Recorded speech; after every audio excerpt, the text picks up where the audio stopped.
Hola, muy buen día a todas y a todos. Estamos una vez más en las sesiones de entrevistas que tenemos a profesoras, profesores, coordinadoras y coordinadores del Programa Único de Especializaciones en Economía. Y en esta ocasión tenemos a la maestra Alina Gutiérrez Mariscal. Ella es profesora en especialización de Historia Económica. Ella es historiadora de formación, pero después ha decidido seguir el camino de la economía, lo cual se agradece siempre. Esta mezcla que hay entre historia y economía no deja de ser muy interesante. ¿Cómo estás, Alina? Hola, Mariel, buenos días. Bien, muchas gracias por la invitación. No, muchas gracias a ti. Bueno, voy a empezar con las preguntas y para introducir un poco a los que nos están viendo, Alina es experta en temas de corrupción y nos parece bastante interesante que nos hable un poco sobre el contexto histórico que tiene este tema en nuestro país. Yo quisiera comenzar con un trabajo que has realizado en la licenciatura en la Facultad de Filosofía y Letras cuando te graduaste de historiadora. Eh, tu tesis, o digamos que tu trabajo en ese momento y ahora, tiene que ver con historia sobre la democracia en México, que de hecho, si no me recuerdo, es con la que te has graduado en la licenciatura. ¿Podrías contarnos el contexto histórico de ese trabajo y cuáles fueron las principales conclusiones a las que arribaste? Sí, bueno, ese trabajo, que ya es algo viejo, surge en un contexto de unas elecciones controvertidas, las elecciones del 2006. Entonces, el interés por estas cuestiones no solo de la democracia, sino también de las cuestiones turbias o corruptas, pues creo que originalmente viene de ahí, ¿no? Eh, y bueno, de lo que se trata es en este trabajo de revisar los momentos en los que México vivió a nivel federal panoramas electorales críticos por acusaciones de fraude electoral, ¿no? Y entonces yo reviso en este trabajo, pues desde las elecciones de 1910 hasta las elecciones de 1988, ¿no? En los momentos en los que a la ciudadanía le quedaron grandes dudas sobre la limpieza y la legitimidad de las elecciones, ¿no? Y bueno, a mí ahora visto desde la perspectiva de lo que actualmente estudio, que como tú dices es la corrupción, me parece que aunque la intención de este trabajo no era hacer una investigación sobre cuestiones corruptas, creo que sí me permite comprender un poco cómo evolucionó la manera de ensuciar o corromper una elección en México. Porque ciertamente, bueno, cuando en las primeras elecciones que yo analizo en este trabajo, es muy evidente que había como cierta inestabilidad, poca consolidación del régimen, pues que estaba cambiando justo en ese momento, 1910, 29 son las segundas elecciones que yo analizo. Eh, pero lo que sí queda claro es que en todos esos momentos las instituciones del Estado fallaron, fueron falibles e incluso en algunos de los casos posibilitaron eh, que los comicios se ensuciaran y que la ciudadanía pues conservara mucha desconfianza, no solamente hacia los procesos electorales, sino también pues hacia los regímenes que se instauraron a través de esas elecciones. Entonces me parece que aunque este trabajo no tenía la intención pues de analizar la corrupción, se ve de alguna manera cómo las instituciones funcionaron de manera deficiente y permitieron que estas elecciones pues se ensuciaran incluso desde antes de ocurrir, ¿no? En los procesos de las campañas electorales. Y bueno, creo que una de las principales conclusiones a las que llegué en este trabajo es que para México fue un camino largo y difícil el poder crear instituciones que garantizaran, por ejemplo, la independencia del órgano que realiza y califica las elecciones, ¿no? Eso pues se consiguió hasta el sexenio de Carlos Salinas, pero fue pues uno de los problemas constantes desde el inicio de las acusaciones de fraude electoral, ¿no? Y también otra cosa que queda muy clara es que incluso en aquellas cuestiones que no están normadas o que se permitieron, lo que podríamos llamar cuestiones, elementos metalegales, hay cosas que ensucian la elección y que dejan a la ciudadanía con una sensación de que su voluntad fue burlada, ¿no? Entonces, pues esto a mí ahora que estudio la corrupción me parece muy interesante porque yo sostengo que la corrupción no es solamente aquello que rompe con lo legal, sino aquello que deja a la ciudadanía con una sensación de que algo se hizo mal, de que su voluntad fue burlada, de que fue engañada y de que las instituciones del Estado se están utilizando para fines inadecuados. Entonces, bueno, pues ahí está. Y creo que otra conclusión importante sería que, bueno, la consolidación de una democracia, en este caso particular de la prevención o inevitabilidad de un fraude electoral, no es responsabilidad exclusivamente del Estado. Si la ciudadanía no entra también a, pues digamos, a cumplir la función que tiene dentro de la sociedad, pues entonces no va a haber manera de evitar este tipo de situaciones, ¿no? Esas son como a grandes rasgos la manera en que vinculo ese trabajo con mis investigaciones actuales. Bueno, como mencionas, la idea original era hablar sobre elecciones, pero te acabaste yendo por el lado de la corrupción, lo cual parece que está vinculado. Ahora, esto me lleva a la siguiente pregunta. Otro tema que has abordado es la generación de un marco jurídico e institucional anticorrupción por parte del Estado mexicano, sobre todo en el periodo que va de 1917 al 46, 1946. ¿Podrías decirnos cómo era ese marco y si es que puede ser aplicable a la actualidad?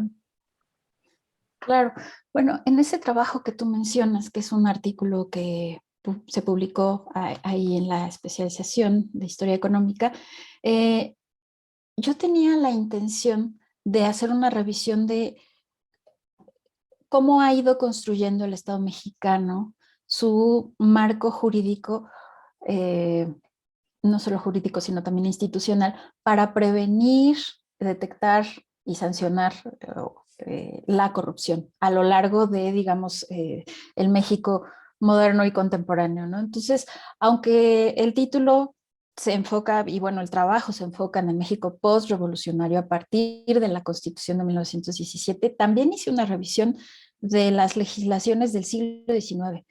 Y para mí es muy evidente que, aunque ya había nociones sobre conductas que podían ser tipificadas como corruptas, en realidad el Estado fue como aprendiendo por acumulación de experiencias y conocimientos cómo podía ir previniendo estos actos corruptos, ¿no? Sin embargo, al momento de llegar a la revolución y a la promulgación de la Constitución de 17, sí podemos decir que el ejercicio del poder seguía siendo muy discrecional en México. Casi siempre cuando algún funcionario de Estado cometía algún acto corrupto, eh, la decisión de lo que iba a ocurrir con ese funcionario estaba en manos o del presidente de la República o de los altos funcionarios. Y entonces, pues esto evidentemente se prestaba a una discrecionalidad inmensa porque era decisión de una persona y no había transparencia, el concepto es muchísimo más reciente, por supuesto, entonces todo era muy opaco, ¿no? Y entonces, bueno, las sanciones posibles de aquellos que tuviesen alguna conducta inadecuada, que además pues no estaban tan detalladamente tipificadas como ahora, en muchos casos pues eran insuficientes o no se aplicaban o se decidía que bueno, pues no había problema, ¿no? Una vez que llega la revolución y con ella la constitución, sí se hace un avance en la comprensión del fenómeno de lo corrupto. Por ejemplo, la independencia de los órganos que van a fiscalizar al propio Estado, ¿no? Si se toman en cuenta en esto, que quedan plasmados en el título cuarto de la Constitución, ¿no? Que son los artículos que hablan sobre las responsabilidades de los funcionarios y servidores públicos. Eh, pero a mí me parece que hay tres factores que en ese periodo incidieron de manera negativa para que México consiguiera tener un sistema, digamos, completo anticorrupción. Una fue que, bueno, después de la promulgación de la Constitución, México pasó por un periodo de consolidación del régimen político. Entonces eso permitió una serie de zonas grises que pues se prestaron para todo tipo de actos corruptos, porque además, aunque ya estaba el título cuarto de la Constitución, la ley secundaria que reglaba esos artículos constitucionales se promulgó hasta 1940. Entonces, entre 17 y 40 hubo una zona gris que permitió todo tipo de cosas, ¿no? Hay acusaciones periodísticas, por ejemplo, en contra de políticos de todo rango que van desde presidentes de la República hasta funcionarios de medio pelo y que nos muestran esta poca claridad sobre lo que era permitido o no era permitido, ¿no? Y sobre las sanciones que podía haber o no para estos funcionarios. Otra cuestión que creo debilitó en este periodo esa posibilidad de un México que funcionara ante la corrupción fue una poca fortaleza institucional. Me parece que muchas de las instituciones que podían haberse encargado de esta situación hicieron un mal diseño institucional y esto permitió o abrió la rendija, digamos, para que pues, se incrustara dentro del Estado mexicano la corrupción, ¿no? Y otra cuestión, pues, fue la falta de experiencia del grupo en el poder o quizá falta de voluntad, ¿no? Porque ciertamente también se trata de un periodo en el que muchos revolucionarios hicieron grandes fortunas. Por supuesto que como veremos, más adelante llegaron un paso más allá, ¿no? Con el alemanismo, pero bueno, ese es otro momento.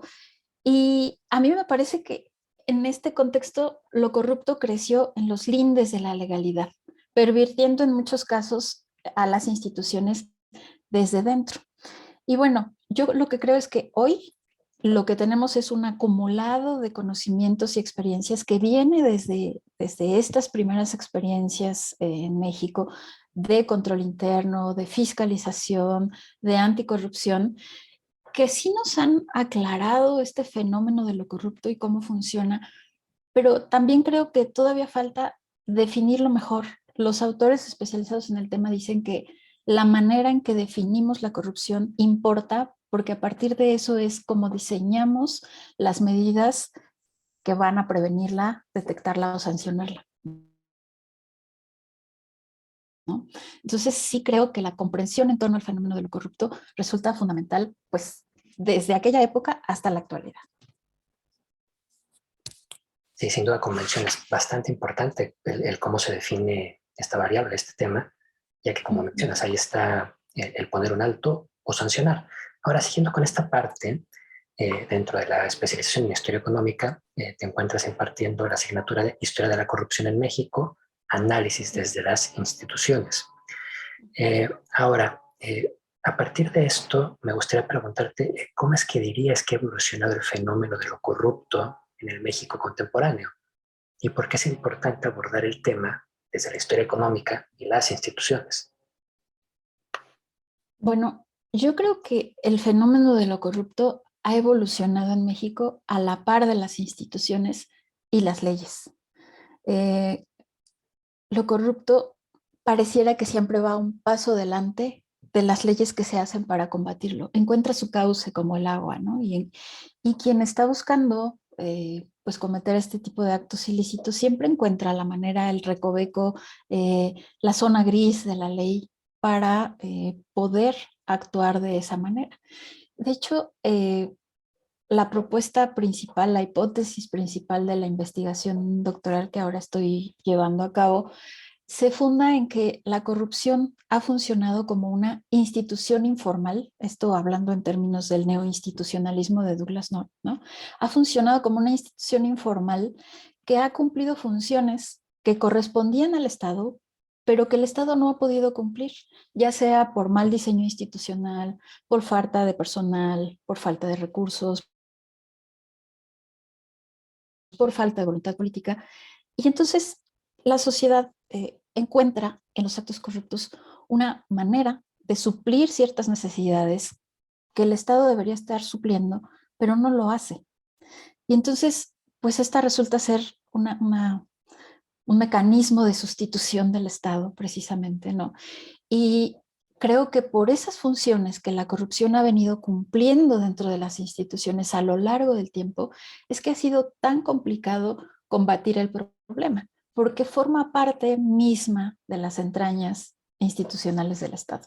Entonces, creo que el problema de la corrupción en México eh, a diferencia de cómo se maneja, por ejemplo, en muchos medios de comunicación, no es un problema de detectar a la manzana podrida, al individuo corrupto, sino que es un problema muchísimo más extendido de redes que se han ido incrustando y que cumplen una función en el entramado de las instituciones del Estado.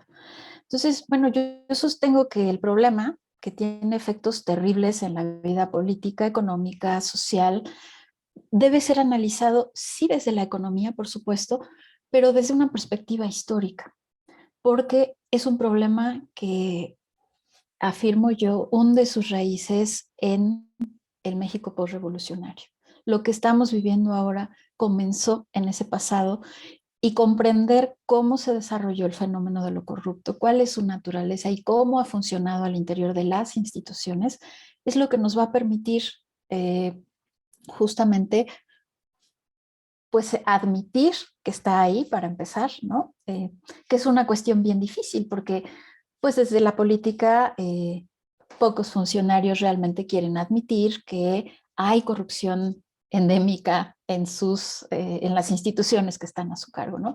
Pero yo creo que comenzar por admitir que ha estado ahí, que ha cumplido funciones, es un primer paso para comprender cómo funciona y estudiarla desde una perspectiva, digamos, menos moralista y más científica, digamos, ¿no? Como el fenómeno que ha estado ahí y funciona. Entonces, bueno, solamente sí se van a poder diseñar marcos jurídicos y marcos institucionales que funcionen. Quizá no se erradique la corrupción, pero será más fácil detectarla, será más fácil frenarla y en todo caso, pues reparar el daño que esta causa, ¿no?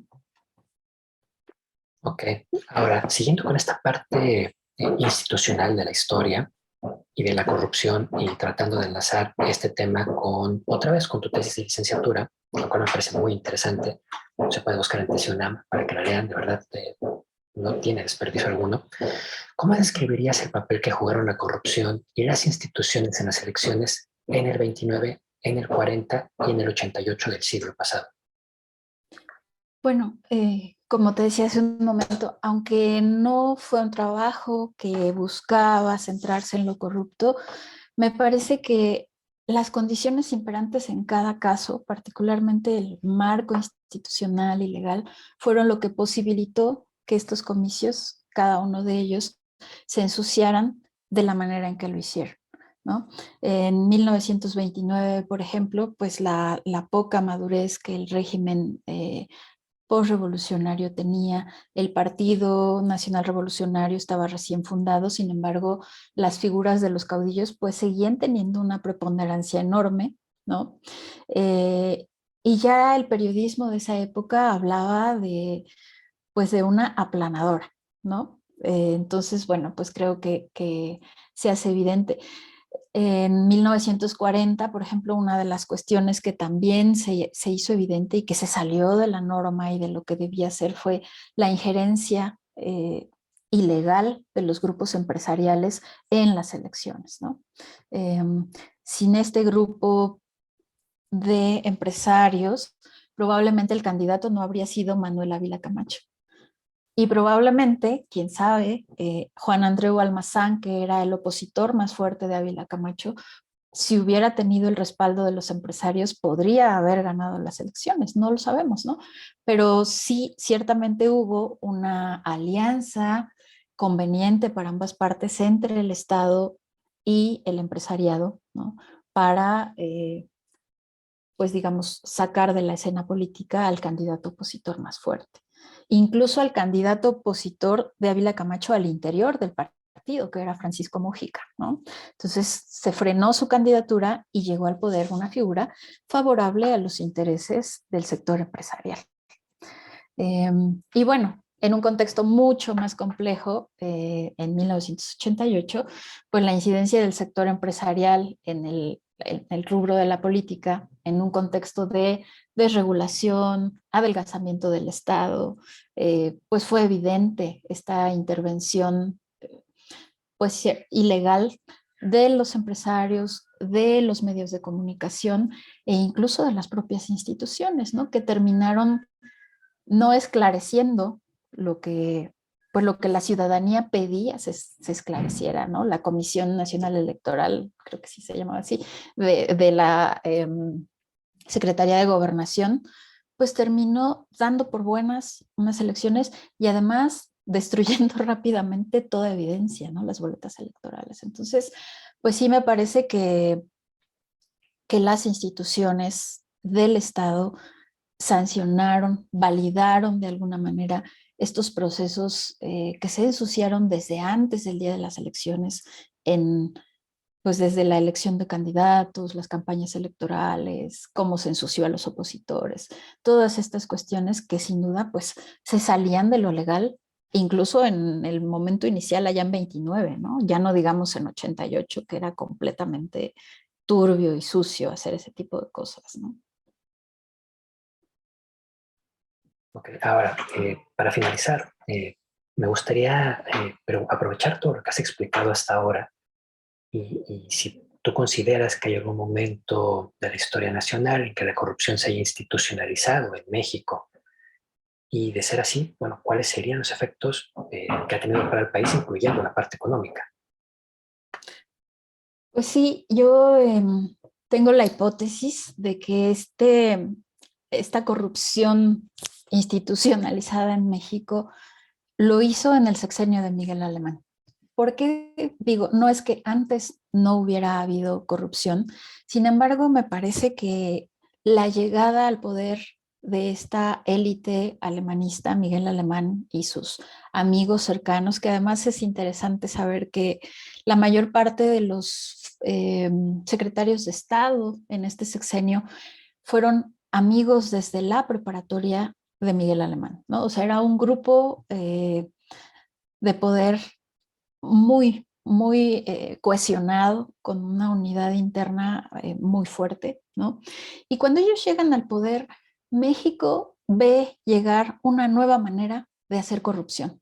¿A qué me refiero?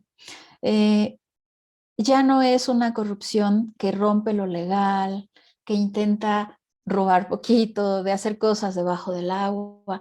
No, cuando ellos llegan al poder, se instalan en lo más alto de las secretarías de Estado, en las cámaras, ¿no? Y lo que hacen es una captura del Estado. Y entonces desde esas posiciones de poder, ellos diseñan leyes e instituciones que no están pensadas para beneficiar a la ciudadanía, sino que están pensadas para beneficiar a el sector empresarial, que son ellos mismos además, ¿no? Porque es otra característica, son políticos empresarios, ¿no? Muchos de ellos, después de terminar este sexenio, los que no siguen, o bueno, paralelamente a sus carreras políticas, van a tener carreras empresariales muy importantes. Y va a ser en ese sexenio cuando vamos a ver surgir fortunas descomunales, ¿no? Que no tienen nada que ver con las fortunas que sí habían hecho los revolucionarios que fueron presidentes antes. Muchos de ellos fueron acusados de corruptos, de enriquecerse, pero las riquezas que Miguel Alemán y sus allegados hicieron a través de las instituciones del Estado a partir de este sexenio no se pueden comparar en dimensiones con aquellas otras, ¿no? Entonces, a mí me parece que esta corrupción que no rompe con la legalidad, que es a priori de las instituciones, digamos, ¿no? Que se una, construye una institucionalidad para su propio beneficio, es una nueva manera de hacer corrupción y que me parece a mí que se instauró en el Estado mexicano. De alguna manera, creo que los mexicanos hemos venido teniendo a lo largo de muchos sexenios una desconfianza incrustada en el subconsciente hacia los políticos, justamente por esa manera de hacer política, ¿no? Por una,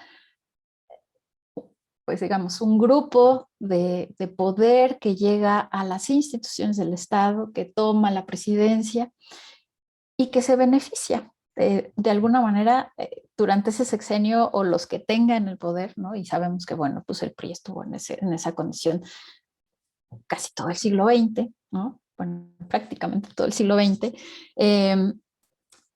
Y así funcionó. Yo creo que esa es la raíz de este problema.